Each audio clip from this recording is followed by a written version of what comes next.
શ્રી સદગુરુભ્યો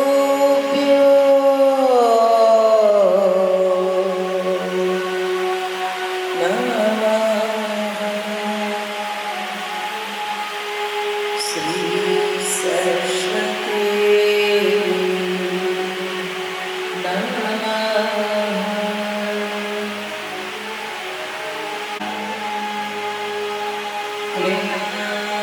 કૃષ્ણાય ગોવિંદાય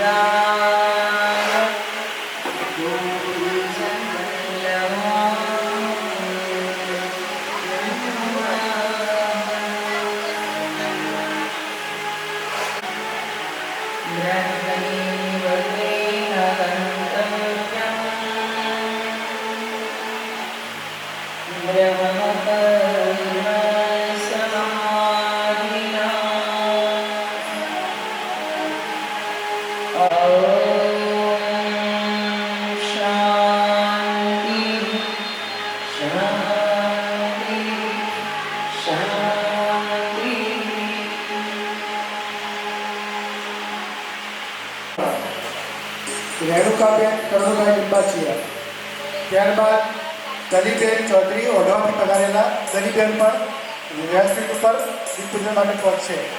દલીબેન, ત્યારબાદ ગીતાબેન પ્રવીણભાઈ સાધુ શ્રીનગર સોસાયટી, એ પણ દીપપૂજન માટે વ્યાસપીઠ પર પહોંચશે.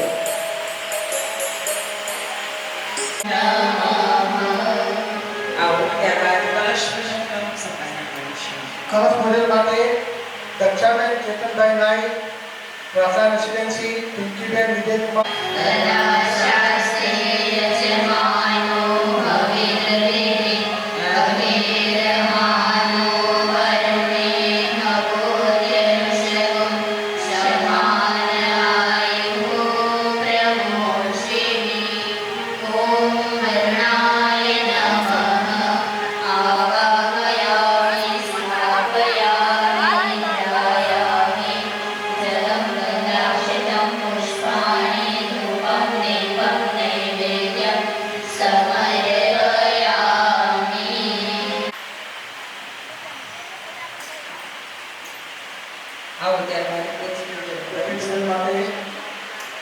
મનીષાબેન નરેન્દ્રભાઈ પટેલ, રામપાલ સોસાયટી, ત્યારબાદ ઉમેશભાઈ પ્રજાપતિ, રાષ્ટ્રીય સ્વયંસેવક સંઘ, ભીમરાવસિંહવાળા, ત્યારબાદ પ્રજાપતિ, ભુદેવીબેન પી ઉપાધ્યાય તથા રંજનબેન પોથીપૂજન માટે.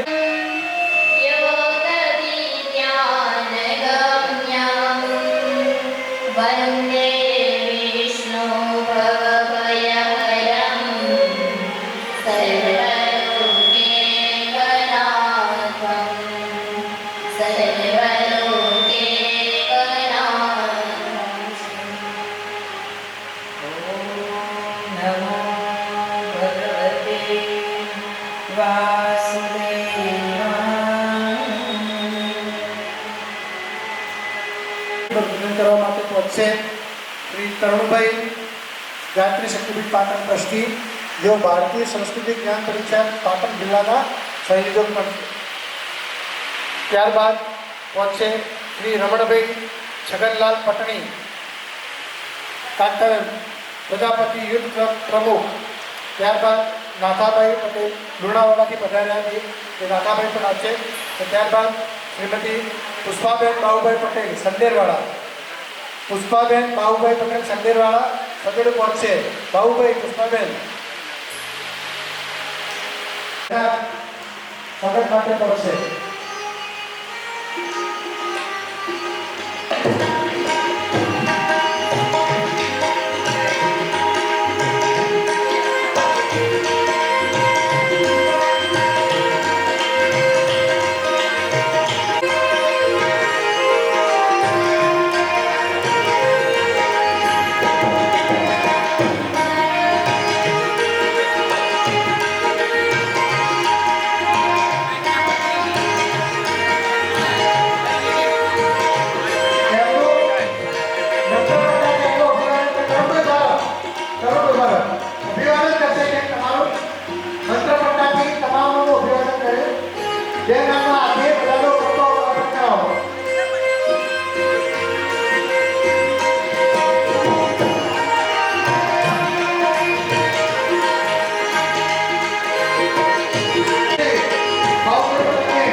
છે રશ્મિબેન.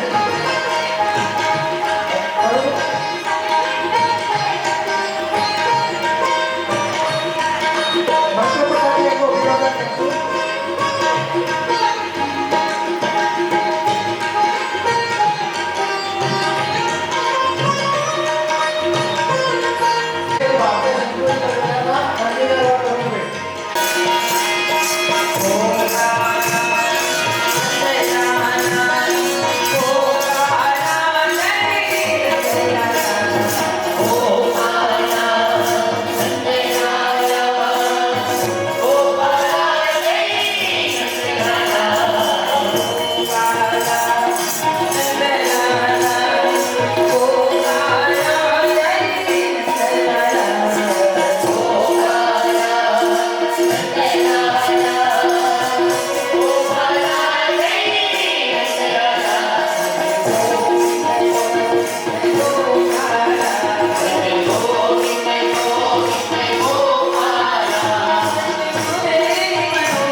સમસ્યાનું સમાધાન મળી જશે.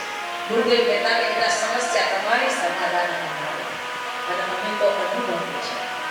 એવી પરિસ્થિતિઓ સામે આવતી ને ત્યારે મન ભાંગી પડે, તૂટી જઈએ, ત્યારે એમ થાય કે ગુરુદેવ તમે છો ને. અને ગુરુજીની પ્રેરણા જાગે, ઉઠ અને મારી પાસે બેસ. મારી પાસે બેસ એટલે ગુરુજીનું સાહિત્ય લઈને બેસવાનું. ગુરુજીનું સાહિત્ય લઈને બેસો. કોઈ પણ પાઠ ખોલી નાખો. એવું નહીં કે અહીંયાથી શરૂઆત કરો. જે પાઠ નીકળે એ પાઠ ખોલી નાખો, વાંચન શરૂ કરો. ગુરુજી તમને એમાંથી તમારું સમાધાન આપશે. હજારો વ્યક્તિઓને એવા સમાધાન મળ્યા છે.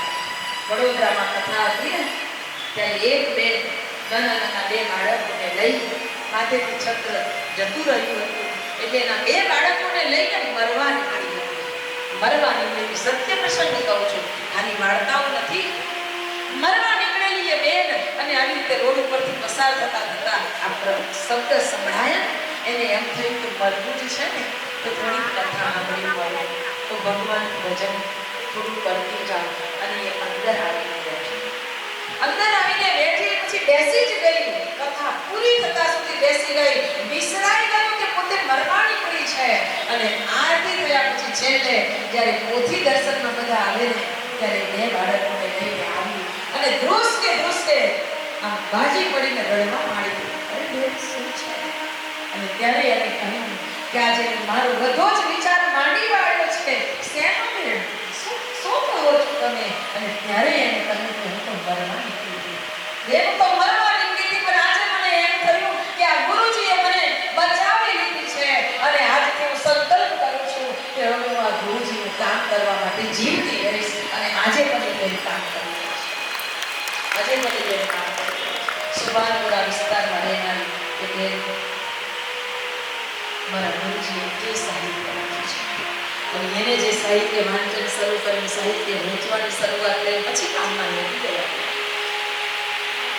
આ ગુરુ ચેતના જ્યારે કહે છે, ગુરુદેવ એટલે કહે છે બેટા પાત્રતા વિકસિત કરો ને તો સામેથી તમને પરમાત્માનું સંરક્ષણ થશે.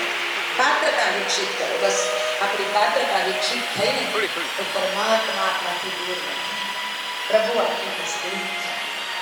આ કહેવાય છે પરીક્ષિત મહારાજ અંતરના ભાવ જોયા અને સુખદેવજી મહારાજે કહ્યું કે ચિંતા ન કરીશ, હું તને હવે જે કહું છું ને એ જ સાંભળ. એમ કહી અને સુખદેવજી મહારાજ કહે છે, શ્રી શુક ઉવાચ વર્યાને સતી પ્રશ્ન કૃતો લોકહિતં નૃપ આત્મવિશ્વાસ સમસ્ત પુષાં સૌતવ્યાદિષુ. કહેવાયું છે ખૂબ સરસ સાહિત્યની વાત નીકળી એટલે સાહિત્ય સ્ટોલ અહીંયા છે. મારા ગુરુદેવે દરરોજ 40 પાના લેખન કરતા 3200 પુસ્તક લખ્યા ને એ અહીંયા આપણા શક્તિપીઠમાં નીચે સાહિત્ય સ્ટોર છે, લઈ જાઓ. પ્રસાદી ના થાય તો હું કમાવું છું. અન્નનો કણ અને સંતનો ક્ષણ કદી બગાડવો નહીં, એટલું યાદ રાખવાનું. અન્નનો કણ અને સંતનો ક્ષણ એ બગાડાય. આપણને એમ લાગતું કે ખાલી બેઠા છે જઈએ, બેઠા ન હોય, એ બેઠા હોય ને પણ એમનું અંતર્યામીની સાથે એકાકાર થયેલું હોય. એ કામ કરતા હોય ને તો એમનું મન એમના વિચારો ચિંતનની અંદર ચાલતું હોય. એટલે એવું નહીં વિચારવાનું કે ચાલો છે તો આમ ભલે છે તો આપણે જઈએ, આમ બેઠા છે તો આપણે જઈએ. ના, એમનું પ્રત્યેક ક્ષણ એટલી મહત્વની હોય છે કે એક બાબત ચિંતન ચાલતું હોય, મરણ ચાલતું હોય. એટલે ક્યારે એમ ન સમજવું કીધું કે મારું મૃત્યુ આવી છે તો કેતે સુધરે. તમે પ્રશ્ન એ કર્યો છે, જેનું મૃત્યુ નજીક હોય તેને શું કરવું? તો બધાને જ મૃત્યુ તો આવવાનું છે, બધાને મૃત્યુ આવવાનું છે, શું કરવું જોઈએ? તેથી સુખદેવજી મહારાજ કહે છે, હે રાજેન્દ્ર, આત્મતત્વનો બોધ આપણા પ્રશ્નમાં સમાયેલો છે. તેથી સર્વનું કલ્યાણ કરનારા પરમ અવિનાશી પરમ કૃપાળુ પરમાત્માનું સ્મરણ ચિંતન અને મનન કરતા કરતા વ્યક્તિએ આત્મકલ્યાણનો રાહ પકડવો જોઈએ. અને એ બધી વાત મારા પિતાએ મને જે ભાગવત ભણાવ્યું છે, નિરાકાર બ્રહ્મમાં સ્થિત રહેનારી મારી સ્થિતિ, પરંતુ ભગવાનની લીલાઓ પ્રત્યે દ્વાપર યુગમાં પરમાત્માએ પ્રકટ થઈ અને પોતે જે લીલા કરી એ લીલાઓ પ્રત્યે મારું મન આકર્ષિત થયું. અને આકર્ષિત થયેલું આ મન જે પ્રભુની લીલામાં જોડાયું ને એ હું તમારી સામે વર્ણન કરું છું. મારા પિતાએ મને જે ભાગવત ભણાવ્યું એ હું તમને સમજાવું છું. અંત સમય સાર શું છે? તો કે અંત સમયે ભગવદ સ્મરણ થાય તો જીવનું કલ્યાણ થાય. એટલે દેવતાઓ ખટવાલ રાજા પાસે આવ્યા અને કહે છે કે મહારાજ માગો, કંઈક માગો, અમે બધા જ દેવતાઓ તમને કંઈક આપવા માંગીએ છીએ. ત્યારે ખટવાલ રાજાએ માગવું હોત તો માંગી શકત કે મને સરસ જીવતદાન આપો, હું લાંબુ જીવી શકું, સ્વસ્થ જીવી શકું, હું સારું રાજ કરી શકું, ઘણું બધું માગી શકાતું હતું. પરંતુ ખટવાંગ રાજા એ સત્સંગના સાચા ભક્ત હતા. એટલે એમને ખબર હતી કે આ દુનિયા નાશવંત છે, એમાં જીવવાનું કાંઈ એવું છે નથી કે જીવીશું તો બધું કાંઈ થશે, પણ જેટલું જીવન ભગવાને આપેલું ને એટલું જ આપણા માટે યોગ્ય છે.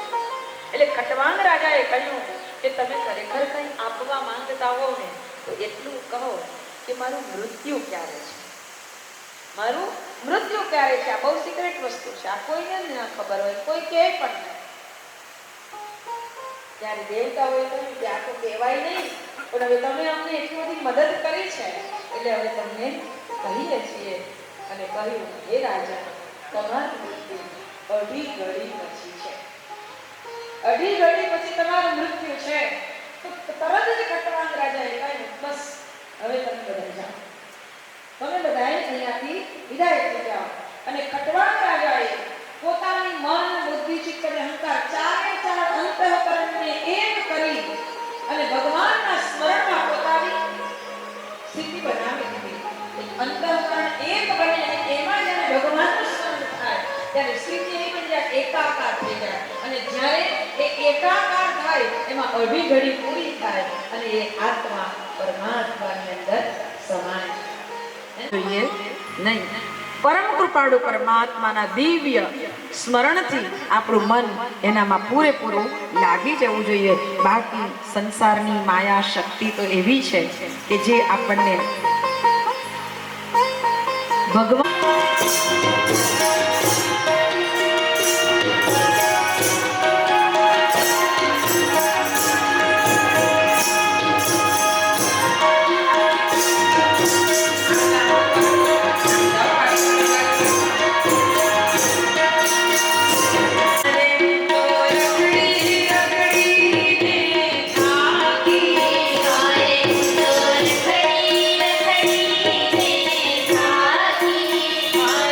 Thank you.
દેવો આશ્રમનો મસ્ત આનંદ માણી રહ્યા છે.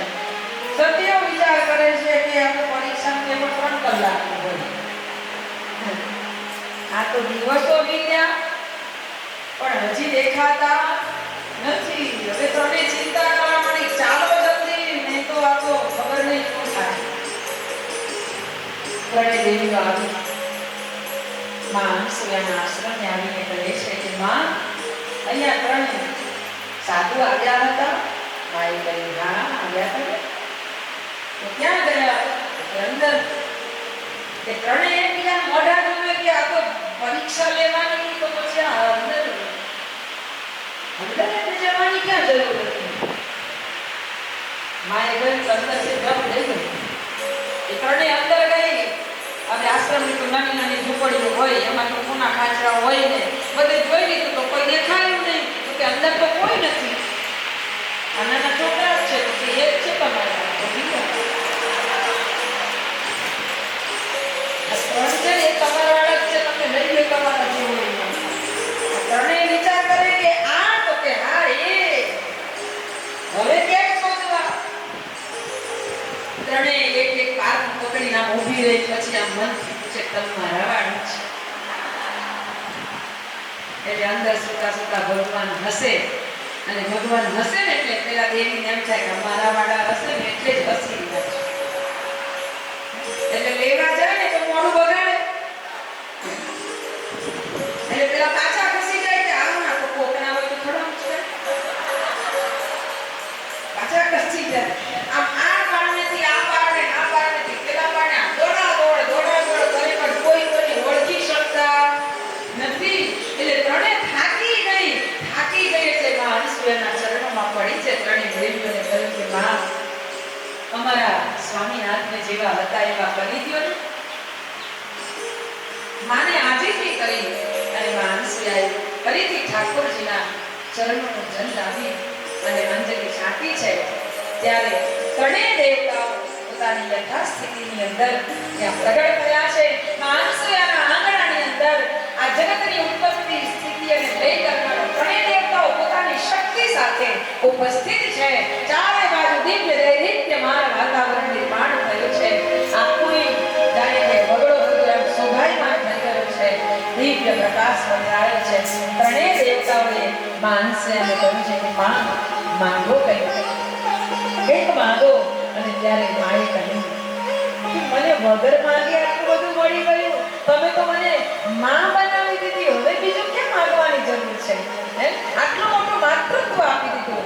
મને વહાવાનું કેવું સૌભાગ્ય આપ્યું. હવે કાંઈ માંગવાની જરૂર નથી. છતાંય દેવતાઓ કહે ના માં, કંઈક માંગો. અમે બહુ તમારો ભાવ, તમારો પ્રેમ, બહુ અમૃત પાન કર્યું છે, કંઈક માંગો. અને ત્યારે માં કહે છે કે તમારે ખરેખર કાંઈ આપવું હોય ને તો તમે મારે ત્યાં પુત્ર રૂપે પ્રગટ થાઓ. પુત્ર રૂપે પ્રગટ થાઓ.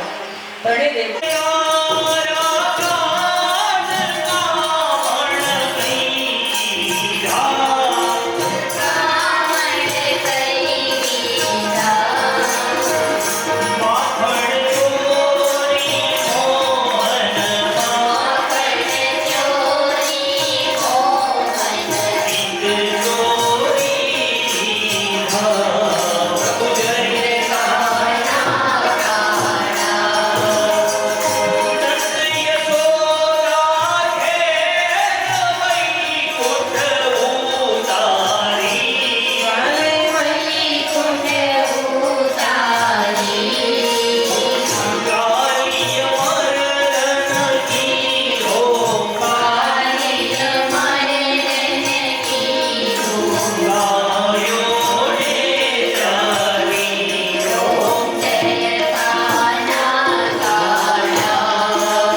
સર્વ માંગલ્યે શિવે સર્વાર્થ સાધિકે શરણ્યે ત્ર્યંબકે ગૌરી નારાયણી નમોસ્તુતે નારાયણી નમોસ્તુતે નારાયણી નમોસ્તુતે મંગલમ અખિલેશ્વર મંગલમ ભાગવતમ શાસ્ત્રમ મંગલે સર્વમંગલમ મંગલે સર્વમંગલમ ઓમ દેવાભિવંદનમ સમર્પયામિ પોતે આપી લેજો ઓમ આત્માભિવંદનમ સમર્પયામિ પાછળ ફરી જઈશું દિશ પકડીને દરેક ભાઈ બહેનો કોઈ હાથ ઉઠાવી લઈશું ઓમ ત્રયંબકમ यजामहे सुगन्धिं पुष्टिवर्धनम् उर्वारुकमिव वन्दनान् मृत्योर्मोक्षयमामृता મસ્તક ઉપર હાથ ફેરી દઈએ ભગવાનના ખૂબ સુવાસિત સૌને પ્રાપ્ત થાઓ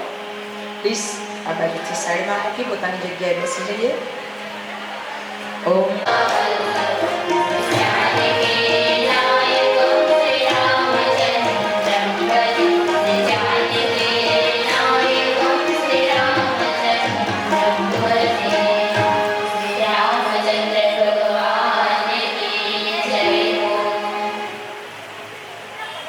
મગજ પાવરફુલ પડશે નાના છોકરાઓ જેને યાદ શક્તિ ઓછી હોય એ લોકોને પણ આ ઉપયોગ કરી શકાય બ્રેન આપણું પાવરફુલ બને ગળાથી ઉપર ખભાથી ઉપરના ભાગનું જે આપણું માથું છે એમાં એ પૂરેપૂરી રીતે લાભદાયક છે ચાહે થાઇરોઇડ હશે કાનના રોગ હશે આંખના રોગ હશે નાકના રોગ હશે એ બધાની અંદર એની અસર થાય જે નશકોરા બોલે છે રાત્રે ગમનની જેમ હું એ તો પોતે સરસ હોય પણ રાજકારણ ન બોલાય એના માટે અક્ષીરીનાથ છે હે અને ઘૂંટીમાં 3 ટીપા મૂકો 3-4 ટીપા ને એને આમ રીતે ફેરવો હાથ ક્લોકવાઇઝ એન્ટી ક્લોકવાઇઝ તો આપણા શરીરની 72000 નાડીઓને આ વસ્તુ મળશે આ અમૃત 72000 નાડીઓને મળશે અને ઘણા બધા પ્રોબ્લેમ્સ છે સાઇનસ છે માઇગ્રેન છે માથું દુખ્યા કરતું હોય મગજમાં ગેસ ચડી જતો હોય આ બધાય પ્રોબ્લેમમાંથી ઘણા બધા લોકોને રાહત થઈ છે આપણો તે આપણા ભારતમાં જ નહીં વિદેશની અંદર પણ આનો ખૂબ સારો પ્રયોગ થઈ રહ્યો છે તો આપ સૌ આનો ઉપયોગ કરો અને બહુ જ સારું રહેશે નિયમિતતા સાચવજો તમે નિયમિત એનો ઉપયોગ કરશો તો તમને ચોક્કસ ફાયદો અઠવાડિયામાં દેખાશે સાઇનસ માઇગ્રેન તો તમારું ઉડી જ જશે તમે કેટલી દવાઓ કરી થાક્યા છો એ નથી મળતું દવાથી નહીં મટે આનાથી મટી જશે તો જરૂરથી એનો ઉપયોગ કરજો પણ ધ્યાન રાખજો બીપી ઓછી કરજો દીકરીને કાલે ઘણું બધું શાંતિ જીએ શાંતિ જીએ શાંતિ જીએ શાંતિ જીએ પ્રભુ ત્રિભુવન में शांति जीए शांति जीए जल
स्वस्ति श्री गणेशाय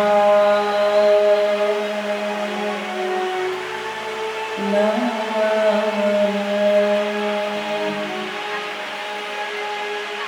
श्री सद्गुरुभ्यो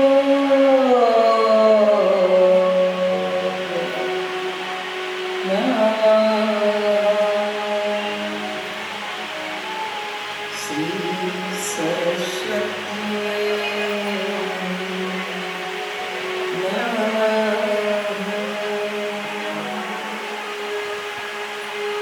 नमो भगवती तुभ्यं वासुदेवाय धीमहि प्रद्युम्नाय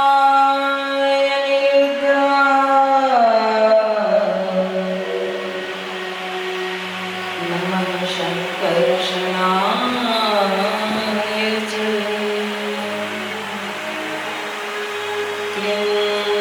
कृष्णाय गोविन्दाय गोपीजनवल्लभाय नमः। करोतु कल्याणम् आरोग्यधनसम्पदो विनाशाय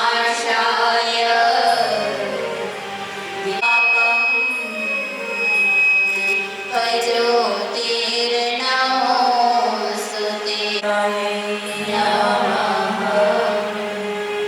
ખૂબ ખૂબ ધન્યવાદ. આવો ત્યારબાદ કલશ પૂજન કરવાની સંભાવના કરીશું. કળશ પૂજન માટે સંગીતાબેન જયેશભાઈ પ્રજાપતિ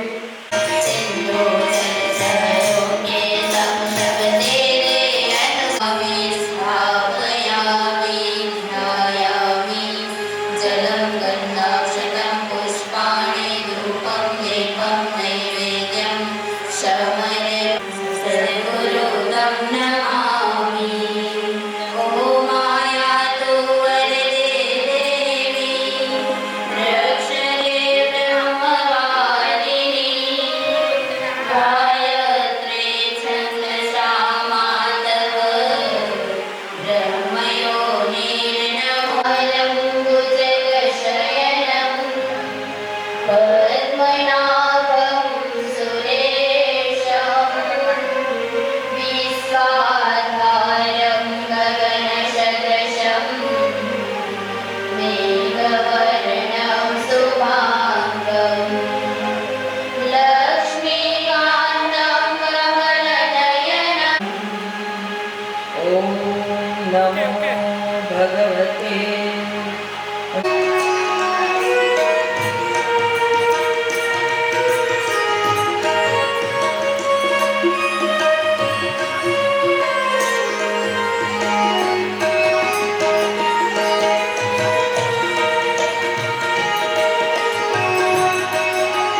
જયશ્રી એમને દુપટ્ટો ઉડાડી એમને અભિવાદન આપશે.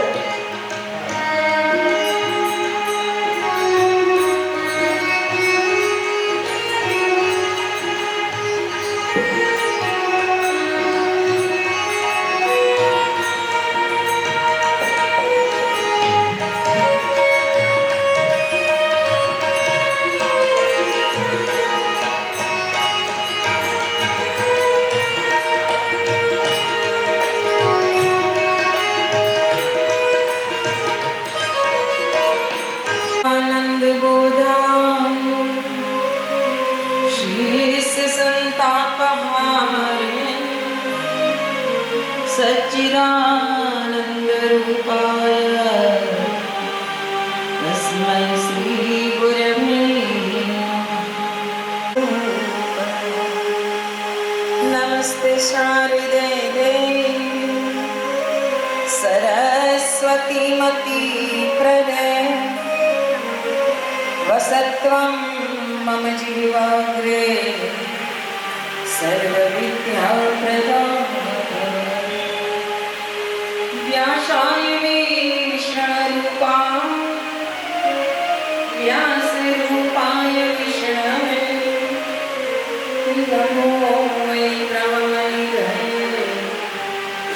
વાસુદેવાય નમો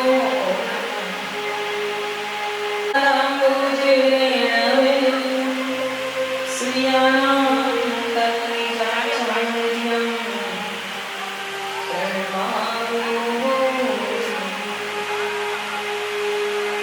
કૃષ્ણાય વાસુદેવાય હરયે પરમાત્મને સર્વભૂતેષુ માતૃરૂપેણ સંસ્થિતા શ્રદ્ધારૂપેણ સંસ્થિતા પ્રજ્ઞારૂપેણ સંસ્થિતા નમસ્તસ્यै નમસ્તસ્यै નમો નમસ્તસ્यै નમો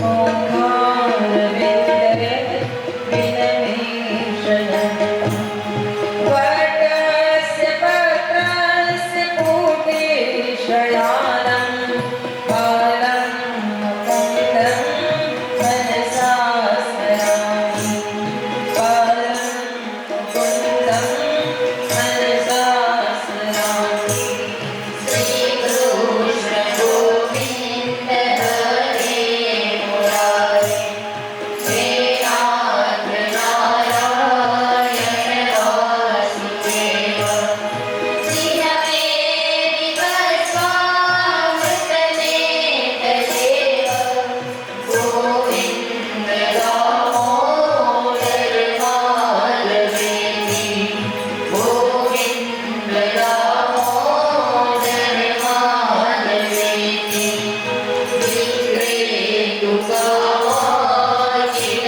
ગોપકન્યા મોરારી કાદંડિત જીવરૂપી સત્યાધિકં મોહવશાદ ગોચર ગોવિંદ દામોદર માધવેતિ ગોવિંદ દામોદર માધવેતિ ગૃહે ગૃહે ગોપધૂપગંધા સર્વે મિલિત્વા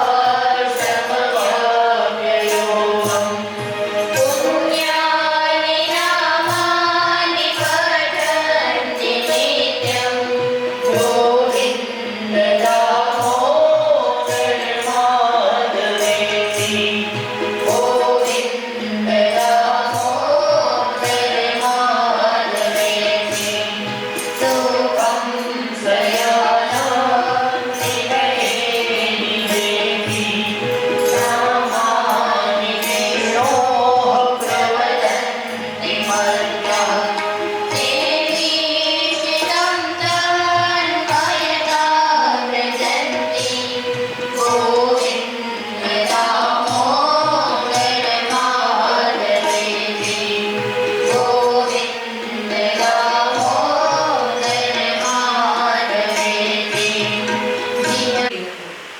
એમાંથી એક કહારને પેટમાં દુખાવો થયો એટલે કે હવે મારાથી તો ઉંચકાય એમ જ નથી એટલે પેલા ત્રણ કહારો એને શોધવા નીકળ્યા હતા કોક એક માણસ મળી જાય ભરતજી પકડાય ચાલો ભરતજીને કહ્યું કે લ્યો આ ઉચકો ચાલો હવે ભરતજીએ પેલી પાલકી તો ઉચકી પણ એટલી સાવધાનીથી પગ મૂકે કે કોઈ જીવ મારા પગ નીચે દબાઈ ન જાય એટલે આમ કૂદકો મારે આમ કૂદકો મારે આમ કૂદકો મારે પેલા ડોલીમાં રહેલા પાલકીમાં રહેલા રાજા કે હે આ કેવું ચાલો છો ઉતારો નીચે પાલકી પાલકી નીચે ઉતાર મહારાજ બહાર નીકળ્યા અને કહ્યું કે આવું આવી રીતે ચલાય એટલે પેલા ત્રણ કહારોએ કહ્યું કે મહારાજ અમે તો બરાબર ચાલીએ છીએ પણ આ નવો માણસ છે ને એને ચાલતા આવડતું નથી એટલે થોડીક તકલીફ થાય છે એટલે મહારાજે ભરતજીને કહ્યું હે તને કાંઈ ખબર પડે છે હું કોણ છું કચ્છનો રાજા રાહુગણ છું અને તને ખબર નથી પડતી કે કેવી રીતે લઈને ચલાય હું સત્સંગ સાંભળવા જાઉં છું ઘણું બધું બને ભાષણ આપ્યું પછી ભરતજીએ પ્રેમથી કહ્યું મહારાજ સત્સંગ સાંભળવા જઈએ ને તો કોઈ જીવને દુઃખી ના કરાય. સત્સંગમાં તો એમ કહેવાય છે કે ભગવાન તો સર્વમાં વ્યાપક છે. સત્સંગથી લક્ષ્ય કયું? ભગવાન પ્રાપ્તિ. તો જે ભગવાન બધામાં વ્યાપેલો હોય એવાને તમે દુઃખી, હેરાન, પરેશાન કરી અને પછી સત્સંગમાં જાઓ તો શું મળે? તમારી અંદર પણ એ જ નામ બેઠો છે અને આ બધાની અંદર પણ એ જ નામ બેઠો છે. તો પછી કોને દુઃખી કરીને કોણ સત્સંગ કરે? ભરતજીના મુખમાંથી નીકળતા અમૃત વચનોને શ્રવણ કર્યા ને ત્યાં તો રાવણ રાજા સ્તબ્ધ થઈ ગયા, પલાઠી મારીને બેસી ગયા, કહેવા લાગ્યા કે હવે તમે સત્સંગ કરો, મારે ક્યાંય જવાની જરૂર નથી, મને માફ કરો, હું તમને ઓળખી ન શક્યો. ભરતજીના મુખમાંથી અમૃત વચનો શ્રવણ કર્યા ને રાહુલ રાજા અત્યંત પ્રસન્ન થયા. કહેવાય છે કે સમય જતા જ્યારે સત્સંગ માનવ હૃદયને પચી જાય છે ને ત્યારે માનવનો અંતઃકરણ બદલાય છે, વિચાર બદલાય, વ્યવહાર બદલાય છે. સત્સંગથી આ બધું બદલાય ને તો જ સત્સંગ પચ્યો કહેવાય. પરમ પૂજ્ય ડોંગરેજી મહારાજ એટલે કહે છે કે સત્સંગ શ્રવણ કર્યા પછી, મારા કનૈયાની કથા સાંભળ્યા પછી જો કાળજો ન બદલાય ને તો કથા સાંભળવાનો કોઈ મતલબ નથી. આ પરમ પૂજ્ય ડોંગરેજી મહારાજના શબ્દો છે. તેથી હે શ્રોતાગણો, હું તમને એટલી વિનંતી કરું છું કે તમે જ્યારે પણ મારા કનૈયાની કથામાં બેસો ને ત્યારે કાન ખુલ્લા રાખજો અને